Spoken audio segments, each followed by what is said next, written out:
চাঁদ রাতের দিন কি কি খাবারের আইটেম করা যায় এটাই হচ্ছে মেইনলি ভাবতেছিলাম। তো চাঁদ রাতের দিন অবশ্যই চাঁদ রাতের একটা কেক অবশ্যই থাকা উচিত।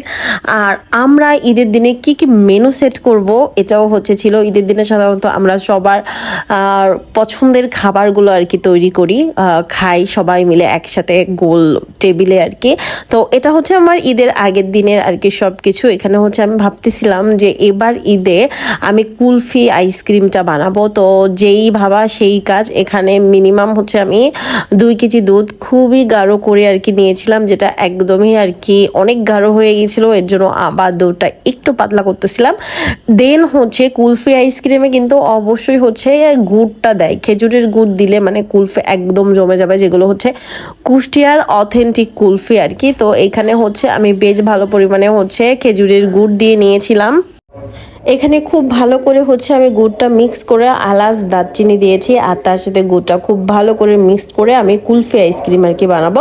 তো এটা হতে হতে আর একটা প্রসেসিং করতে হবে, সেটা ঈদের জন্য আমি ক্যারামেল পুডিং বানাবো। তো ওইটার প্রসিডিওরগুলো করতে হবে, সেটার জন্য আবার আলাদা করে আর কি দুধ জাল দিয়ে নিয়েছিলাম। আর আজকের ভয়েসটা দিতে আমার বেশ একটু সমস্যা হচ্ছে। যাই হোক, এখানে আমরা সবাই খাবো, বাট আব্বু খাবে না, তা তো হতে পারে না। আব্বুর ডায়াবেটিস আছে, তো তার জন্য শুধুমাত্র গুড় দিয়েছি। আর এখানে আমরা যেটা খাবো গুড় দিয়েছি প্লাস চিনিটা দিয়েছি। আর আইসক্রিম সবসময় যখন আপনারা ঘরে বানান একটু বেশি চিনি আর কি আমি বেশি প্রেফার করি, আপনারা পারলেও দিতে পারেন। তো এইখানে যেহেতু কুলফি মালাই আইসক্রিম বানাবো, অবশ্যই মালাই না থাকলে তো হবে না। এখানে একদমই মোটা দুধের শটটা আর কি পড়ছে, যেটা আপনারা দেখতে পাচ্ছেন। তো যাই হোক, এটা আমাদের ঈদের সবার স্পেশাল। আর এই জিনিসটা যে আমি বানাচ্ছি এটাও কেউ জানে না, এটা সারপ্রাইজ।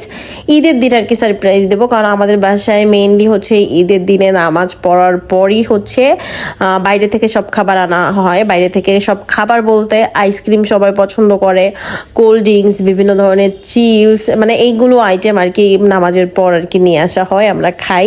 তো এইবার আমি কুষ্টিয়ার কুলফি মালাই আইসক্রিমটা নিজেই বানাচ্ছি, যদিও বাইরে থেকেও আনা হবে। আর এখানে ডিম রুম টেম্পারেচারের জন্য আর কি রাখা হয়েছে। এই ডিমতে ঈদের মানে ক্যারামেল পুডিংটা হবে আর ঈদের কেকটা হবে। এখানে এই যে চাঁদ রাতের কেকটা প্রসিডিউর মানে করা হচ্ছে। আর এইখানে আমি যেহেতু ক্যারামেল পুডিং বানাবো, ওটার ক্যারামেলটাও করা হয়ে গেছে। তো এইখানে আমি এখন পুডিংটা আর কি বসাই দেব। এখানে চাঁদ রাতের কেকটা কিন্তু অলরেডি হয়ে গেছে, জাস্ট ডেকোরেশনের পালা। তো কে কি করেছেন ঈদে, কি কি প্ল্যানিং অবশ্যই জানাতে ভুলবেন না।